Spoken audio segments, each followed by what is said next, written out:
Céline, près de 40 ans plus tard, l'affaire Grégory refait l'actualité.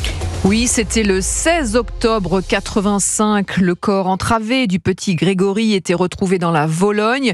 Le mystère reste entier aujourd'hui. Et Jean-Marie Villemain, le père du petit Grégory, dont la parole est rare, eh bien, il est le héros d'une bande dessinée dont il signe la préface. Antoine Bienvaux, un texte inédit où Jean-Marie Villemain revient sur ses souvenirs douloureux. Oui, dès les premières lignes, Jean-Marie Villemain décrit un anéantissement total pour son épouse et lui au moment de la mort de Grégory. Je me demande comment nous avons survécu. Nous étions perdus au fond du gouffre sans aucun soutien, se remémore-t-il. Au fil des lignes, il revient aussi sur son geste fou en mars 85 lorsqu'il assassine son cousin Bernard Laroche, suspecté d'être impliqué dans le meurtre de Grégory. Je resterai à jamais un assassin et je le regrette tant, s'émeut Jean-Marie Villemain.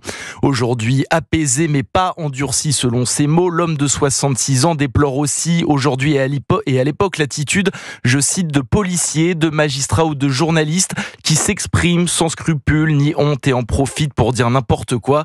Un texte fort écrit à l'initiative de Jean-Marie Villemain qui a lui-même contacté l'auteur de cette BD sobrement intitulée Grégory, qui retrace la mort du petit garçon et l'enquête qui s'en est suivie. Pat Perna, le scénariste, décrit d'ailleurs Jean-Marie Villemain comme un homme qui ne lâchera jamais, plongé dans un combat pour la vérité.